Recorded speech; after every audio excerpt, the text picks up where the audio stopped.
Have you ever looked at someone and thought, how? Not how did they get lucky, not how did they find the right opportunity. How did they become that specific quality, that level of focus, that relationship with their own mind that makes everything they touch turn into something? You know the feeling. You have it about certain people. The difference between them and everyone else is not talent, not resources, not the right moment. It is something they built, deliberately, in private, over years that nobody romanticized. And here is the part that most people miss. Every single one of them across every culture, every century, every tradition did the same thing. Not the same technique, the same relationship with learning and discipline. They educated themselves, and they disciplined themselves, not separately, as one practice. Now, if you have been watching this channel for a while, you know the kind of stories we tell here. Japanese philosophy, ancient wisdom, one figure, one lesson, one transformation. This video is different. Today I want to introduce you to something I haven't done before on this channel. Hold steady, men. 4 figures, 4 different worlds, 4 different centuries. Face them together. One truth about self-discipline and self-education that none of them learned from each other, but all of them arrived at independently. Miyamoto Musashi, Marcus Aurelius, Bruce Lee, Sun Tzu. If you are watching this channel for the first time, welcome. I think you will find something here worth staying for. Now, 4 worlds, 1 truth. Let's begin. Chapter 1, Musashi, the painting nobody saw. Somewhere in Japan, around 1638, Musashi sat alone with a brush and a piece of paper. He was not painting for a patron, not for a student, not for anyone who would ever see it. He painted a dead branch, a single bird perched on it, nothing else. The brush moved once across the paper, then again, each stroke made with the full weight of attention behind it, no hesitation, no correction. In traditional Japanese ink painting, the mark is made, and it is what it is. You cannot go back over it. You cannot hide indecision behind more paint. When he finished, he set it aside. He did not sign it the way masters signed work intended for others. He kept it. Not because it was his best work, because it was entirely his. Nobody asked for it. Nobody would evaluate it. Nobody would compare it to the work of other masters or place it in a hierarchy of quality. It existed for one reason only. Because he had made it. This is the version of Musashi nobody builds statues of, not the warrior on the dueling ground, the man alone with a brush, making something for the only witness that had ever mattered to him, his own standard. He had stopped fighting duels 9 years earlier, not because he had run out of opponents, because he understood something the duels, with all their external pressure and visible stakes, could not teach him. The quality of presence he needed could not be produced by external pressure. It had to exist without it. In a duel, the stakes create the focus. The possibility of death concentrates the mind in a way that nothing else does. You cannot afford to be elsewhere, and so you are entirely here. Every sense sharpened, every distraction gone. The mind completely present with what is in front of it. But this quality of presence complete, undivided, without the observer watching the performance, was not something Musashi could carry into a duel and leave there. It had to exist in him at all times, available to whatever his hands were doing, or it was not truly his. So he spent 30 years finding out whether it could exist without the pressure that had originally produced it. Every morning before dawn, sword forms alone in silence. Every afternoon, the brush or the chisel. Every evening, the writing that eventually became Go-Rin no Sho. Every session without an audience, without stakes, without any external reason to bring his full presence to what he was doing. Just the practice, and whether the practice received everything he had. His paintings are in museums now, not as curiosities from a famous swordsman, as significant works of art studied independently of who made them. The Mosu Niaki Kusazu, the shrike on a dead branch, is considered one of the finest examples of Japanese ink painting from its period. This should be surprising. A man who spent the first half of his life in combat should not be capable of producing work of this quality in a completely different discipline. Unless the discipline was never really the sword. Unless what Musashi had been building all along was something that the sword was one expression of, and the brush was another. Musashi was not learning calligraphy when he picked up the brush. He was expressing an existing quality of attention through a new medium. The same undivided presence built across 40 years of sword practice expressed itself naturally through whatever his hands were doing. This is what self-education actually is at its deepest level.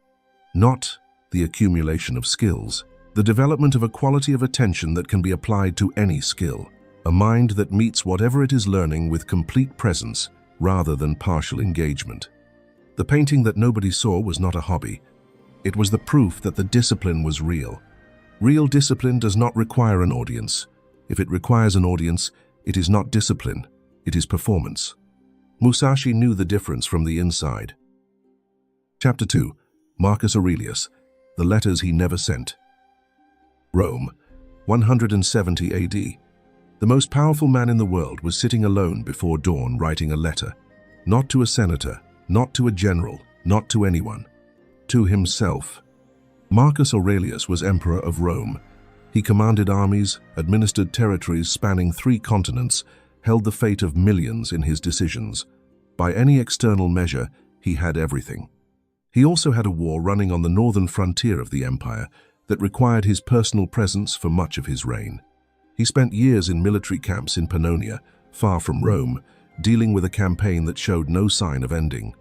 And every morning, before any of it began, he wrote to himself about how to be better. Not reports, not plans, not letters to advisors about the war. Personal letters about where his thinking had failed the day before. Where he had been impatient when patience was required. Where he had let the opinions of courtiers influence a decision that should have been made on principle alone. Where he had reacted to a frustration rather than responding to it. Where he had been less than the person he intended to be. He wrote these letters in Greek, not Latin.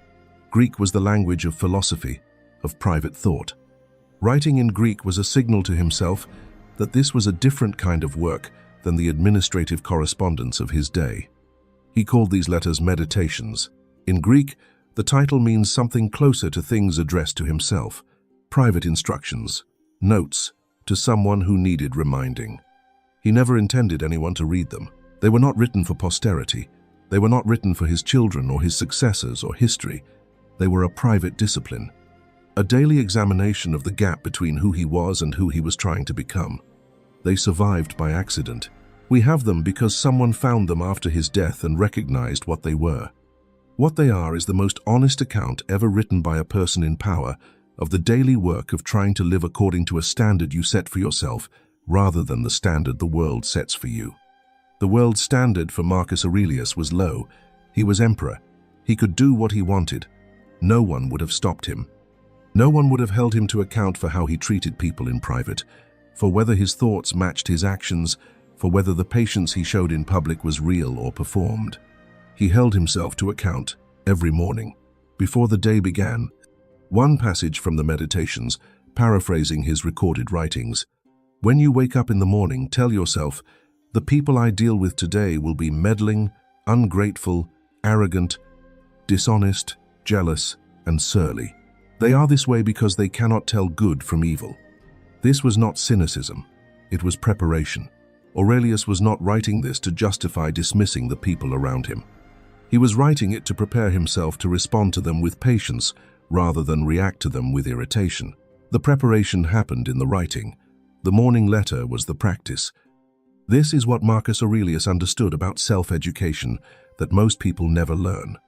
Education is not the accumulation of knowledge. It is the continuous process of identifying where your thinking, your behavior, your character fall short of what you know they could be, and doing the specific work to close the gap. His meditations are not philosophy written for others. They are a working document, notes to himself about specific situations where he had failed or almost failed to live by his own principles. Reminders about what matters when the pressures of empire make it easy to forget. Exercises in perspective designed to maintain clarity when clarity was most difficult. He did not write them because he was naturally disciplined. He wrote them because he understood that discipline of character requires the same daily practice as any other discipline. That the person you want to be must be practiced the same way a swordsman practices forms, not occasionally when you feel motivated. Every morning, whether you feel like it or not. 19 years as emperor. Almost every morning, letters to himself about how to be better. Not because he had the time. Emperors at war do not have the time. Because he understood that this was the most important work. Everything else depended on the quality of the mind doing it. The letters were the training of that mind. Chapter 3. Bruce Lee, The Library in the Garage. Oakland, California, 1963. Bruce Lee was 22 and building something in his garage. Not a gym, a library. He was 30 before anyone outside his circle noticed what he was doing. By then, the library had over 2,000 books. Philosophy, psychology, physiology, biomechanics, boxing, wrestling, fencing, kendo, judo, Taoism, Zen Buddhism. Anything that could tell him something true about how the body moves and how the mind holds up when the pressure is real. He didn't read the way most people read. There was a pen in his hand. He argued with the text in the margins. He circled things that contradicted something he already believed. He drew lines between ideas from books that had never been meant to be read together. He kept notebooks, not journals, working documents, pages where he tried to make sense of what he was finding, tested it against what he could already do, and noted where the gap was, where his understanding was still incomplete, where his body couldn't yet do what his mind thought it understood. His students said he was the most relentless learner they'd ever been around, not in any school. He'd left the University of Washington after a year to teach martial arts full-time, but in the garage, in the mornings before students arrived, in the evenings after they left. He wrote his own books too, not to teach others, to make himself say things precisely enough that he'd know whether he actually understood them. Writing exposes the places where you think you understand something but don't. If he couldn't write it clearly, he didn't know it well enough yet. Jeet Kune Do is usually described as a fighting system. That's not quite right. It's more like a method for finding what's actually true, by getting rid of everything that's there for show. Tradition, aesthetics, the way something is supposed to look, none of it mattered if it didn't hold up when someone pushed back with real force. He trained people from other martial arts, watched them, asked what a given technique was designed to do, then put it under pressure to see if it actually did that. If it didn't survive the test, it was gone. Didn't matter how old the tradition was. He put it this way, paraphrasing his recorded philosophy: absorb what is useful, reject what is useless, add what is essentially your own. That wasn't about fighting. That was a description of how to learn anything honestly. Most people learn by adding. They pile up information without ever removing what stopped serving them. After a while, the pile is so big they can't find anything in it. Bruce Lee learned by taking things apart and keeping only what survived the honest question of whether it worked. Then he kept testing. The synthesis was never finished. The library kept growing because the questions kept getting harder. He died at 32. His notebooks from that period show someone who was still in the middle of figuring things out, still finding holes, still adding books to the garage because the questions weren't done yet. That's the part nobody talks about. The person who believes they've finished learning has stopped growing. The gap between what they know and what there is to know hasn't closed. They've just stopped looking at it. Bruce Lee kept looking until the end. Something connects these three men across their very different worlds. None of them waited to feel ready before they started learning. None of them waited to feel motivated before they practiced. None of them measured their standard by what the people around them expected. They held a standard that existed entirely inside themselves. And they worked toward it every day, not dramatically, not with great announcements, in private, in the mornings before anyone was watching, in the notebooks nobody was meant to read, in the garage libraries nobody visited. In the dark. If you recognize something in these three men that you want for yourself, walk this path with us. Subscribe and drop a comment. Tell me which of these four figures changed something in how you think. I read every single one. A single tap tells the algorithm this kind of content matters. Now, the fourth figure. And the principle that ties all of them together. Chapter 4. Sun Tzu, the enemy you haven't studied. China, 500 BCE. Sun Tzu watched an army prepare for battle from a position on high ground. He had been observing armies his entire career, not just their formations and their numbers and their weapons, their commanders, their habits of thought, the specific ways they made decisions under pressure, where their confidence became blindness, where their caution became paralysis. He had concluded something that most commanders around him had not. The battle was decided before it began, not by the armies, by whether the commanders knew themselves accurately enough to see what the situation actually required, rather than what their patterns of thought made them see. He wrote it down. Know your enemy and know yourself, and you need not fear the result of 100 battles. Everyone remembers the first part. Study your enemy. Understand your opponent. Almost nobody studies the second part carefully enough. Know yourself. Sun Tzu spent more words on self-knowledge in Art of War than on any single tactical principle, not because he was being philosophical, because he had observed what happened when commanders didn't have it. The reckless commander who could always be drawn into advancing too fast. The cautious commander who could be held in place until the opportunity expired. The commander with a quick temper who could be provoked into breaking formation. The commander whose care for his men made him vulnerable to anyone willing to threaten them. These were not weaknesses of character. They were real qualities that became predictable under pressure, and predictable is the only thing an opponent needs you to be. Self-education, for Sun Tzu, was not the accumulation of tactical knowledge. It was the accurate mapping of your own mind. The honest identification of where your thinking distorted reality, where your patterns produced decisions before your judgment could evaluate them, where your strengths became the thing your enemy was waiting for. This required a specific kind of learning that most people resist. The examination of your own failures without the story you usually tell to make them more comfortable. Not the analysis of what went wrong in external terms, the analysis of what in you produced the decision that led to what went wrong. The gap between those two examinations is the gap between a person who makes the same mistakes in different circumstances and a person who doesn't. Sun Tzu's self-education was the continuous practice of closing that gap. Not once, not in a retreat or a period of reflection. Every campaign, every decision, every time he was wrong about something, the question was not what happened, but what in him had produced the misreading. This is the hardest form of self-education because it requires you to be the subject of your own study, to bring the same rigor to examining yourself that you would bring to examining an opponent. Most people never do this. They examine their failures for external causes, bad luck, poor timing, the opponent's unexpected move, and sometimes these are real. But underneath most failures is a pattern of thought or habit of mind that made the failure more likely than it should have been. Sun Tzu found his patterns, he mapped them, he accounted for them in how he planned and how he led. This is why he never lost a campaign. Not because he was the most brilliant tactician, because he was the most accurate student of his own mind. Chapter 5. The single practice they all shared. 4 men, 4 worlds, 1 practice. It is not complicated, but it is specific.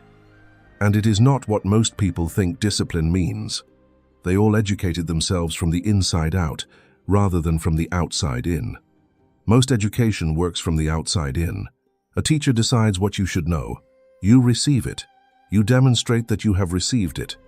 The process is driven by external requirements and measured by external standards. This produces a specific kind of competence inside the system that designed the education.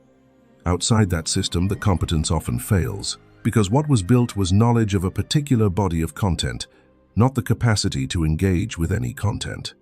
What was trained was the ability to meet a specific external standard, not the ability to hold your own standard in the absence of external measurement.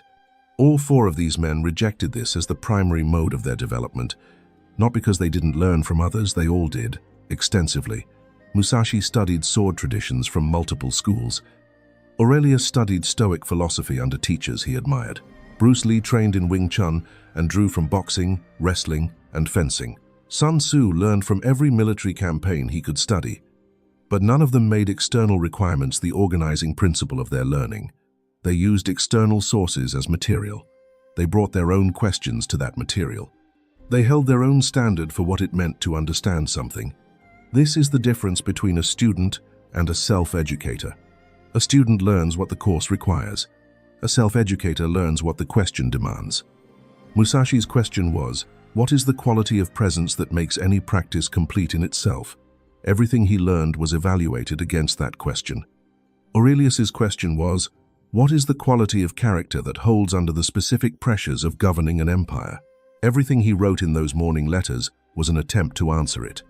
Bruce Lee's question was, what actually works, and what merely appears to work? Everything in the garage library was material for answering that question. Sun Tzu's question was, what is the accurate picture of this situation, and what in me is distorting it? Everything he observed was material for answering it. 4 different questions, 1 underlying method. Ask the honest question. Find the material. Test it. Keep what survives. Discard what doesn't. Ask the honest question again. This is not a system that produces a credential. It does not have an endpoint. It does not tell you when you are finished. It produces a mind, a specific kind of mind, one that has been trained through sustained practice of this method to engage with any domain it enters with the same quality of honest questioning it brings to everything else. That mind is what these 4 men built, not by accumulating answers, by practicing the question. Chapter 6. Why most people never build this. The reason most people never build what these 4 men built is not lack of talent. It is not lack of time.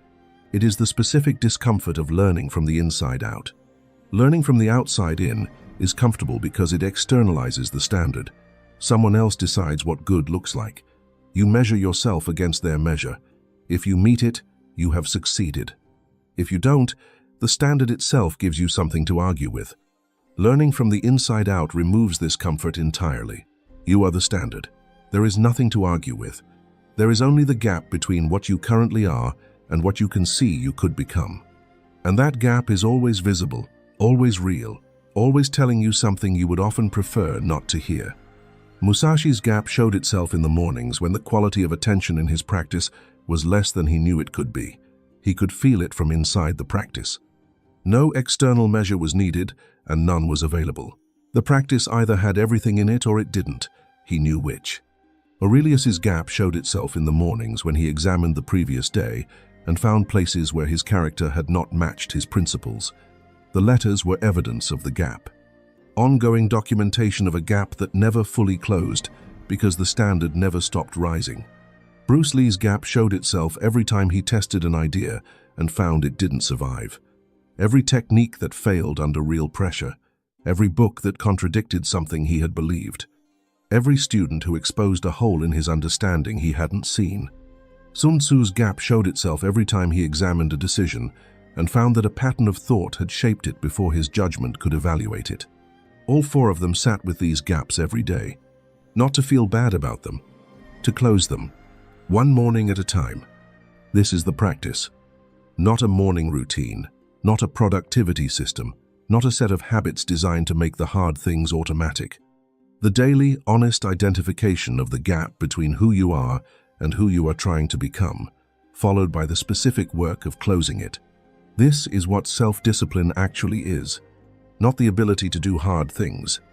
The commitment to seeing yourself clearly enough to know which hard things need doing. And the self-education that makes the seeing possible. The hard things change. The practice doesn't. 4 different centuries.